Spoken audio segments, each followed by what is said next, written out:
Kemarin saya ada buka-buka marketplace online dan melihat ada sebuah bor cordless brushless dengan voltase baterai 20 volt, fiturnya lumayan lengkap, harganya hanya 500 ribuan. Dari brand yang belum pernah saya dengar sebelumnya ya, nama brandnya adalah Gidley. Nah, ini kalau dari warnanya mirip-mirip dengan Rigid. Kalau kalian penasaran bagaimana performanya, apakah sama dengan Rigid, stay tune, kita intro dulu.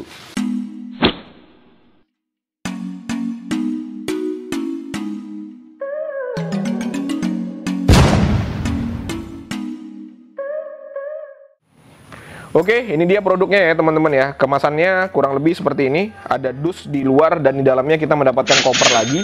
Lalu untuk di dusnya ini ada tulisan untuk spesifikasi dan juga nggak tahu lagi ya. Tulisannya Cina semua di sini. Di belakang sini ada tulisan untuk spesifikasinya. Nanti kita akan ulas secara mendetail aja ya. Oke, sekarang kita akan lihat untuk di dalamnya. Ya, di dalamnya ini ada plastik ya, koper plastik seperti ini, dan untuk kualitasnya sih lumayan ya, tidak seperti koper-koper dari produk Cina pada umumnya. Ini lumayan bagus untuk kopernya, terlihat lebih kokoh ya. Langsung saja kita unboxing untuk melihat apa saja yang kita dapatkan. Oke, yang pertama di sini ada buku panduan penggunaan ya, buku panduan penggunaan. Ini bahasanya saya yakin masih bahasa Cina semuanya ya. Ya benar, bahasa nggak tahu nih bahasa apa ya, ya sepertinya bahasa Cina ya. Lalu di sini ada bed obeng, ada mata bor besi ya. Lalu ada extension di sini. Ini apa nggak tahu. Dapat sebuah baterai, docking charger. Lalu ini ada klip dan terakhir unit bornya.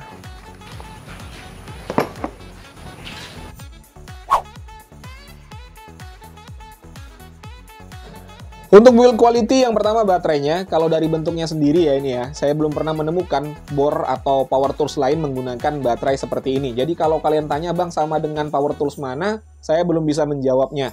Dan untuk material bahan plastiknya ya, kalau kita bandingkan dengan produk generic Cina pada umumnya, ini jauh lebih bagus teman-teman, ini jauh lebih berkualitas.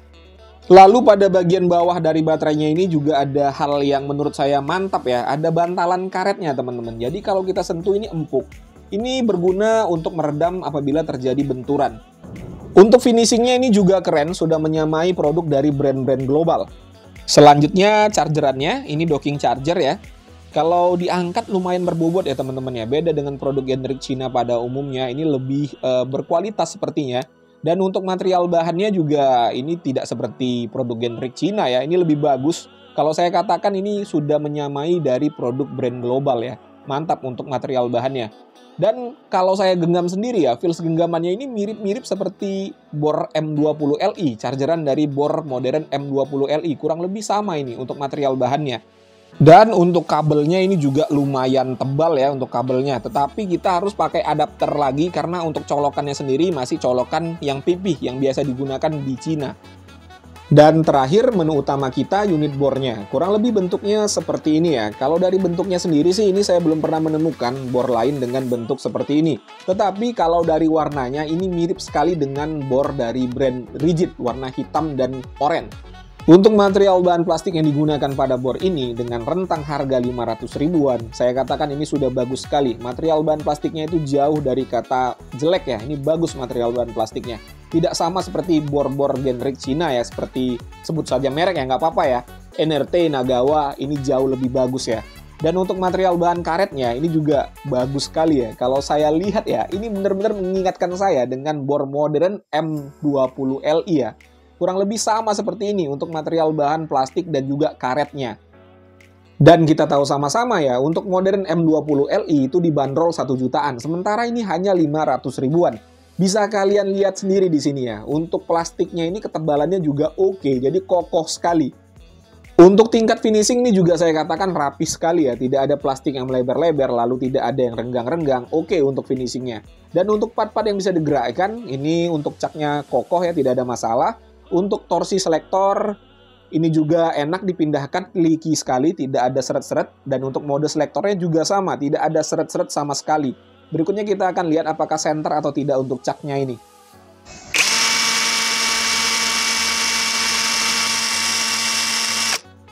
Untuk caknya center ya, tidak ada masalah. Berikutnya untuk reversible-nya, Untuk reversible ini juga tidak ada yang nyangkut, tidak ada masalah ya. Berikutnya untuk trigger.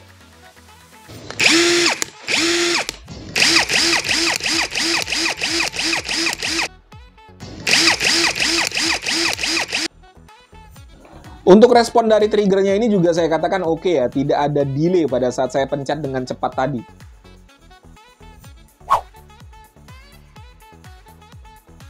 Untuk fitur, caknya sudah penguncian satu tangan ya, di kecepatan berapapun kita bisa mengunci dan juga membuka caknya.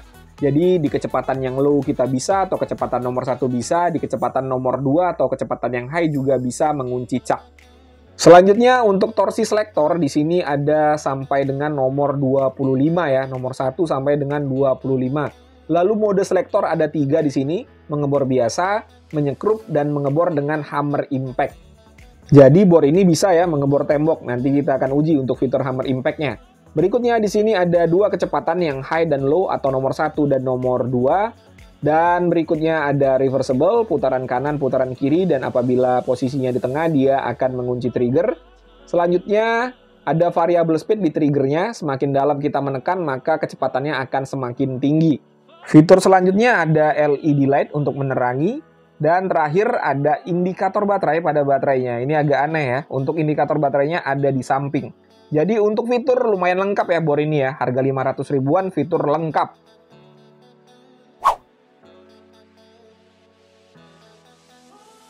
Untuk uji spesifikasi, yang pertama baterainya di sini tertulis untuk kapasitasnya adalah 2000 mAh dan untuk voltasenya atau tegangannya adalah 20 volt. Nanti kita akan bongkar, kita akan lihat sama-sama jeroannya. Berikutnya kita akan tes untuk spek dari chargerannya ya. Kita lihat berapa output daya yang dihasilkan. Di sini saya menggunakan adaptor yang seperti ini ya, karena untuk colokannya sendiri masih pipih, belum bisa kita colokin kalau tanpa adapter. Kita akan lihat sama-sama berapa output dayanya. Oke, sekarang sudah menyala, sudah berwarna hijau. Sekarang kita colokin baterainya. Sudah mengecas ya, berwarna merah. Dan untuk dayanya adalah 59 watt. Jadi ini 60 watt ya. Kurang lebih sama dengan chargeran modern M20 Li untuk daya yang dihasilkan. Dan pada chargerannya ini juga ada fitur keren ya teman-teman ya. Jadi ada sensor untuk menyesuaikan daya yang dikeluarkan. Apabila baterainya sudah mulai terisi, maka dayanya itu semakin dikurangi. Fitur seperti ini gunanya adalah untuk memperpanjang umur pakai baterai. Oke, untuk baterainya sekarang sudah terisi penuh. Jadi untuk mengisi baterai dari kosong sampai dengan penuh itu membutuhkan waktu kurang lebih 1 jam. Oke teman-teman, untuk baterainya sekarang sudah saya bongkar. Kalian lihat sendiri saja di sini untuk modulnya atau BMS-nya kurang lebih bentuknya seperti ini. Saya tidak bisa menjelaskannya secara rinci. Kalian lihat saja sendiri ya, apakah ini bagus atau tidak, saya kurang paham juga. Sekarang kita akan lihat sama-sama untuk baterainya. Di sini ada 5 sel baterai 2000 mAh ya. Ya benar, ini berarti untuk kapasitasnya real 2000 mAh dan 3,7 volt. Jadi 3,7 dikali 5 sama dengan kurang lebih 20 volt untuk baterainya. Dan untuk baterainya ini juga dilengkapi dengan sensor panas. Selanjutnya kita akan uji RPM di kecepatan nomor 1 dan modenya adalah mode drilling. Ini saya mohon maaf ya kalau suaranya ini tidak terekam teman-teman karena mic saya bermasalah. Kita lihat sendiri saja di sini untuk RPM pada kecepatan nomor 1 adalah 543 RPM. Selanjutnya kita ubah kecepatannya ke kecepatan nomor 2. Kita lihat di sini kalau di spek tertulisnya sih sampai dengan 2000 RPM. Kita lihat sama-sama ya, kita buktikan. Ya, di sini 1996. Ya, menyentuh 2000 ya teman-teman ya, menyentuh 2000 RPM. Tetapi tercatatnya adalah 1998. Ya, kurang lebih 2000 RPM ya. Mantap ya, harga 500 ribuan. RPM-nya sampai dengan 2000. Mantap sekali. Selanjutnya untuk berat include dengan baterainya adalah 1,7 kilo.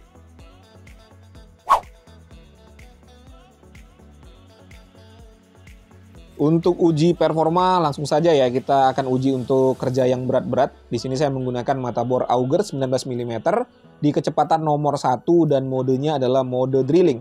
Media pengeboran kayu tram besi.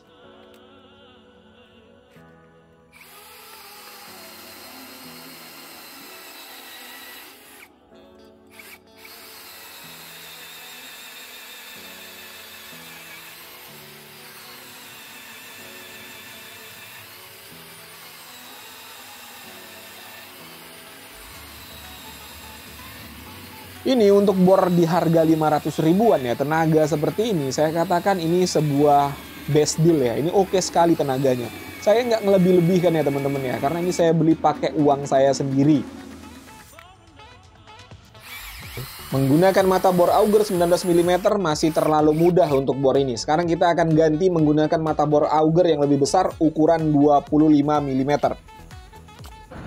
Oke, ini mata bor auger 25 mm.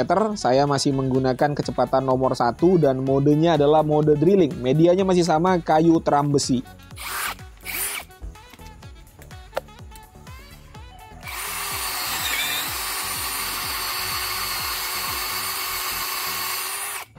Ya, terjadi masalah di ujung mata bor augernya. Ini nyangkut serpihan kayu, jadi tidak bisa menembus ya. Kita bersihkan terlebih dahulu. Oke, kita lanjut lagi.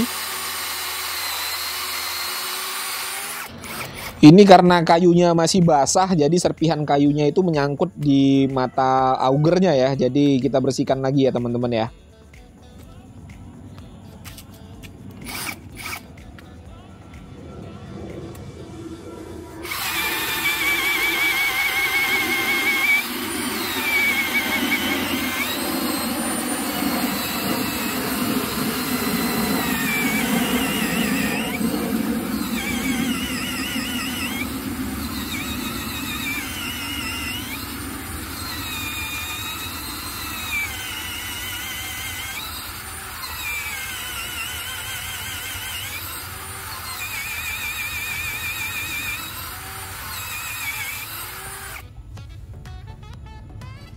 Nah, nyangkut lagi ya, di ulirnya ini nyangkutnya teman-teman. Jadi tidak bisa menembus kayunya kalau ulirnya ini ada serat-serat kayu nyangkut-nyangkut gitu. Jadi kita harus bersihkan terlebih dahulu.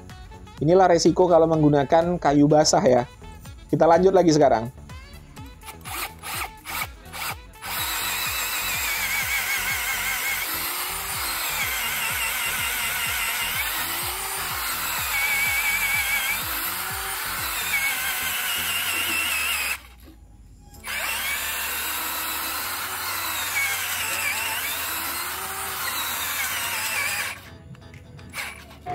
Oke, untuk mata bor 25 mm ya, masih bisa teman-teman, masih bisa dihabisin sampai akhir ya, tidak ada tersisa untuk mata bornya, masuk secara keseluruhan.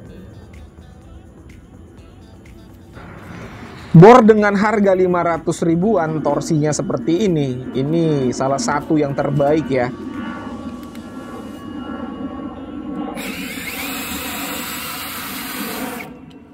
Berikutnya kita akan uji fitur hammer impact-nya. Di sini saya menggunakan mata bor masonry, ukurannya 10 mm, mode hammer impact dan kecepatannya nomor 2. Untuk media pengeboran adalah cone block atau paving block.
Ya, ini tenaga dari bornya sudah mulai terasa melemah ya, mungkin karena baterainya sudah hampir habis.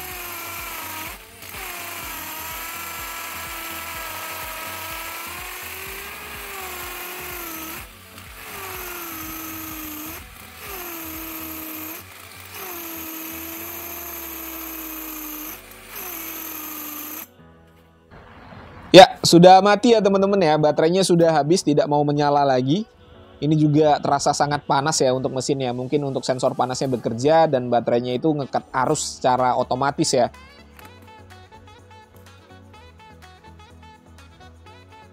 Untuk sisa dari baterainya di sini tinggal satu titik lagi di sini warna merah. Ya mungkin karena baterainya juga sudah lemah ya.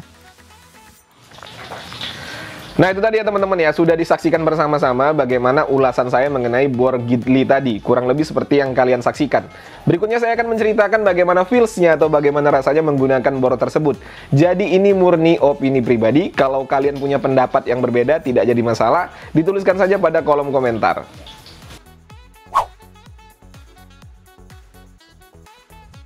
Quality harga 500 ribuan ini sudah sangat oke sekali ya teman-teman ya. Tidak ada yang bisa kita komplain lagi untuk build quality-nya. Kalau kalian mengharap lebih di harga 500 ribuan, ya saya nggak tahu lagi ya. Ini sudah sangat bagus ya untuk build quality harga 500 ribuan. Berikutnya untuk fitur-fiturnya juga lengkap ya. Semuanya ada dan semuanya bekerja dengan baik. Tidak ada masalah sama sekali untuk fitur-fiturnya. Jadi untuk fitur saya juga sama sekali tidak ada komplain. Untuk spesifikasi ini lebih keren lagi, RPM-nya sampai dengan 2000, baterai 2000 mAh, dan chargerannya itu sampai dengan 60 watt. Jadi harga 500 ribu dengan spek yang seperti saya katakan tadi, ini juga tidak mungkin kita komplain lagi ya. Dan terakhir untuk performanya, ini juga saya rasa tidak ada yang bisa kita komplain ya teman-teman ya. Dengan harga 500 ribuan, performa seperti tadi, ya udah oke sekali ya. Saya gunakan untuk mengebor kayu dengan mata bor Auger 19 mm, tidak ada masalah sama sekali. Dan saya naikkan lagi untuk ukurannya menjadi 25 mm juga tidak ada masalah menggunakan bor ini. Torsinya oke sekali untuk harga 500 ribuan. Dan pada saat saya mengebor dengan mata bor 10 mm, mengebor conblock tadi, saya rasa fitur hammer impact-nya juga bekerja dengan baik, tidak ada kendala sama sekali.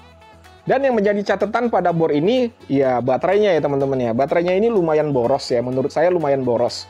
Dan di paket pembelian yang menjadi masalahnya lagi, kita hanya dapat satu baterai. Jadi apabila kita gunakan bor ini untuk bekerja berat, ya itu kendalanya, baterainya hanya ada satu. Apabila baterainya habis, kita harus mengecas lagi. Walaupun untuk daya yang dihasilkan oleh chargerannya itu lumayan besar, tetapi ya tetap saja kita harus berhenti bekerja dulu ya, harus menunggu baterainya penuh lagi. Dan itulah yang menjadi minusnya menurut saya, baterainya ya, itu yang menjadi minusnya. Yang lainnya tidak ada masalah sama sekali, dengan harga 500 ribuan ini sudah keren sekali ya. Dan saran saya apabila kalian memang ingin menggunakan bor ini untuk pekerjaan sehari-hari, atau memang untuk mencari nafkah, saya rasa sih ya ini kurang recommended, karena baterainya hanya satu, lalu untuk ketersediaan baterai dan spare partnya di pasaran juga masih dipertanyakan ya teman-teman ya. Karena ini brand, saya rasa ya baru hanya bor ya, dia mengeluarkan hanya bor saja dan baru ini ya produknya, saya rasa ya, menurut saya ya, karena saya nggak tahu juga. Pada saat saya lihat ya di tokonya penjual itu hanya ada bor ini dan juga obeng ya, obeng cordless itu saja. Namun jika kalian ya memang mencari bor yang paket lengkap ya, digunakan untuk kegiatan rumahan, ini recommended ya teman-teman ya. Jadi saya rasa beli sebelum harganya naik. Kalau penjual naikin di harganya itu lebih dari 600 ribu, tidak usah dibeli, di skip aja ya. Oke teman-teman ya, mungkin itu saja yang bisa saya sampaikan. Seperti biasa, kalau ada pertanyaan dituliskan saja pada kolom komentar. Kalau ada kritik dan saran juga tidak jadi masalah. Jumpa lagi pada konten-konten saya berikutnya. Assalamualaikum warahmatullahi wabarakatuh.